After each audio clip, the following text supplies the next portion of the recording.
Na verdade, o exercício físico é a parte mais variável do gasto calórico diário. É a parte mais Atividade variável. física, né? De O uma gasto forma geral, calórico do né? exercício é a parte mais variável do gasto calórico diário. A taxa metabólica basal não é influenciada quase nada pelo exercício físico. Exato. Então, é mais ou menos isso que a gente Exato. está tentando desmistificar aqui. Taxa metabólica basal é o basal. Não tem nada a ver com gasto calórico do exercício. É bom frisar. Né? É TMB, medido em condições padrão, dentro do laboratório, temperatura adequada, você deitado lá por 12 horas. Aí você mensura o mínimo necessário para manter o indivíduo vivo em termos de gasto calórico. Né? Energia ali, demanda energética. E aí que tá. Alguns acreditam que aumentar muito a massa magra, aquele indivíduo vai aumentar muito a TMB, ou seja, o mínimo necessário para ele se manter vivo. Isso não vai acontecer, principalmente durante o processo de emagrecimento de um cidadão obeso, que vem perdendo muitos e muitos quilos. Porque o que mais influencia na TMB, que é crônico, né, é massa corporal total. O exercício físico é muito importante. E realmente não preciso ficar me ligando tanto quantas calorias ele gastou. Você pode tentar quantificar, faz parte sim, né, dentro ali do combo nutricionista e educador físico. Sim. Você tem que ter uma ideia do gasto calórico, porque isso vai influenciar na parte da nutrição. Nutrição está ali para ser ajustada à demanda do treino. Né? Provavelmente, por exemplo, se o nutricionista estiver fazendo uma very low calorie diet, ou só com 400 calorias, 500, 800, 1000, que seja, ele tem que saber qual é o grau de exercício físico que o sujeito está fazendo. Se for no momento de duração e intensidade elevada, talvez ele não aguente fazer uma dieta tão restritiva. E principalmente se estiver fazendo exercício intenso, então intensidade elevada, o teor de carboidrato nessa dieta vai ter que aumentar. Então fazer uma dieta cetogênica já vai dar uma complicada. Mas é muito importante fazer exercício físico. A galera às vezes só se pega falando assim, ó, tem que emagrecer, tem que perder gordura, porque a gordura no excesso dá dislipidemia, dá síndrome metabólica, diabetes, hipertensão e tal. A gordura faz e acontece, né? Mas ninguém, ou poucos falam, mas vem cá, e a sarcopenia? E a falta de músculo esquelético? Só se fala do problema do excesso da gordura. E ninguém fala, ou poucos falam, do problema de saúde da perda de massa magra. O exercício físico está aí.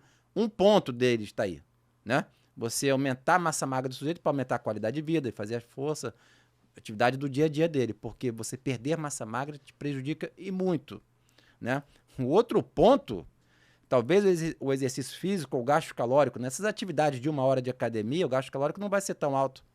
Com certeza não. Depende da massa corporal total do sujeito. Você vai ter 200 calorias, 300, 350, depende do tamanho do sujeito, né? O peso corporal vai influenciar esse gasto calórico do exercício.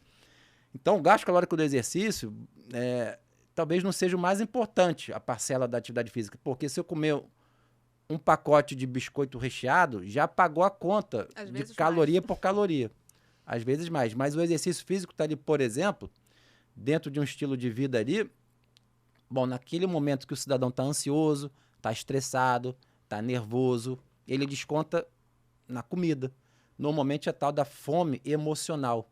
Então, em vez dele descontar na comida, uma estratégia, um gatilho que você percebeu, você pode descontar numa música, ou fazer um podcast, escutar um podcast, ir para a praia, fazer um esporte, ir para a academia. O exercício físico está muito mais aí. Talvez seja até muito mais interessante, o grau de importância é na manutenção do peso perdido, do que sim gasto calórico para emagrecer. Ele contribui também, tá? Mas talvez seja muito mais nessa situação, trocar aquela fome emocional, ele tirar aquele gatilho para descontar na comida e descontar no exercício físico, por exemplo. Né? A tal dos hormônios ali na corrente sanguínea, né? Adrenalina, uma endorfina, o cidadão fica tranquilo. E quem faz exercício físico, seja moderado ou intenso, né? Aí depende se é esporte, pode ser no esporte também, seja individual ou coletivo, você não consegue pensar em outra coisa a não ser no exercício físico, senão você não consegue fazer. Você para até de pensar na comida. Né? Se eu estou jogando meu vôlei de praia, se eu estou jogando meu handball, futebol, vôlei, na academia, no crossfit, cara, eu tenho que pensar naquilo naquele momento. Não tem como pensar na comida. Então você também desconecta um pouco da comida. O exercício físico está por aí. Mas é bom a gente voltar naquele tema do balanço energético também, o neutro, do platô. Como a gente estava falando, muitos acreditam que o platô chega determinado pelo metabolismo lento. não é pelo metabolismo lento, né? Muitos podem acreditar, olha, se o problema fosse o metabolismo lento, era só compensar fazendo mais atividade física, mais exercício físico, já que eu gasto menos com minha termogênese adaptativa bombando, vamos fazer mais academia. E aí tem uma coisa que acontece, né, que é bom a gente comentar também, está na literatura científica, que é a compensação metabólica. Compensação metabólica. O que seria isso? A compensação metabólica. Nada mais é do que o seu corpo se adaptando a isso. Aquele exercício que você fazia, gastava 300 calorias numa aula de spinning, você vai fazer durante o processo de emagrecimento de uma forma mais eficiente. Em vez de gastar 300 calorias, o seu corpo vai gastar menos. Quanto menos, Thiago? 20%, 30% a menos, talvez. Então, o teu corpo, na verdade, na sua perspectiva, ele está jogando contra você. Você quer gastar mais caloria, ele está gastando menos, ele é poupador. Mas, de uma perspectiva de evolução da espécie biológica, ele está fazendo certo. Quanto maior o déficit calórico gerado, 1.000 calorias, 1.500 por dia, 2.000, mais o botão, vamos dizer assim, tem um botão vermelho ali de alerta. É apertado no seu mapa metabólico para induzir que você volte àquele peso original. Porque na perspectiva, de novo, da nossa espécie, sempre faltou comida. Você sempre teve que literalmente correr atrás de comida. Você não tinha um obeso 3 gerações atrás, 2 gerações atrás. Vê a foto dos seus avós, enquanto criança não tinha nenhum obeso. Né? E agora tem um monte de obeso, até criança obesa. E não foi a genética que mudou da nossa espécie. A genética não, mas foi o comportamento, meio obesogênico, alimentação, sedentarismo. Mas o que eu estou querendo dizer com isso? A compensação metabólica. Né? Então, por mais que você tente compensar, e tem que compensar de certa forma mesmo, fazendo mais atividade física, mas o teu corpo entende, cara, ele está aumentando o gasto calórico e está comendo de menos, eu vou ter que me adaptar. Vamos apertar o botão vermelho de alerta. E esse botão vermelho de alerta, ele é mais apertado, mais forte, quanto maior o déficit calórico que você impõe.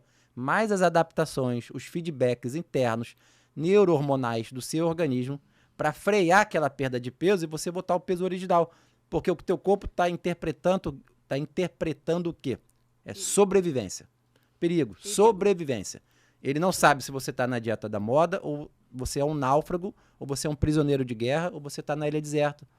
Ou até uma pessoa aqui do teu dia a dia, Brasilzão, Rio de Janeiro, vai para dentro, que não tem acesso à comida, está passando fome. Se você está passando fome, seja pela dieta da moda, não tem condições sociais de obter alimento, né? O teu corpo tem que te preservar. Como? Só vou falar um lado da moeda agora. Diminuindo um pouco o seu metabolismo, não tanto quanto você imagina. Teu metabolismo não vai ficar tão lento assim. E aquele exercício que você faz, que vai ter que fazer, perspectiva histórica de novo, você tem que fazer exercício para ir atrás da comida, vai caçar, ou eventualmente, né, pegar semente, fruta de uma árvore, ok? Mas pegar um animal você tem que caçar, então você tem que ter, tem que estar ativo. Né? O sistema nervoso central tem que estar ativo, esse de fato fica ativo ainda, né? E aí, para você tentar conciliar isso, você está apertando o botão vermelho. E quanto, novamente, só para frisar de passar essa etapa, quanto maior o déficit calórico, mais esse botão vermelho aponta. E aí você tem adaptações hormonais, por exemplo, leptina, grelina, hormônios que a gente vai comentar, estão alterados. E podem ficar alterados, tem trabalhos descritos, por até 1 ano, por exemplo. Isso não é unânime, tá? Mas tem trabalhos mostrando que essas alterações hormonais ficam alteradas até 1 ano, por exemplo, forçando que você volte ao peso original. Você vê que o problema não é emagrecer. O cara literalmente fecha a boca, faz a dieta da moda, restritiva e tal, ele consegue emagrecer, chegando no platô, daqui a pouco tem um reganho de peso. Né? Que 90% das pessoas têm um reganho de peso. A gente vai comentar disso. O problema é nem tanto emagrecer, mas é manter esse emagrecimento, parte por questões comportamentais, mas metabólicas também. É o teu corpo, entre aspas, jogando contra. Na tua perspectiva, ele está jogando contra, mas na verdade está jogando a favor.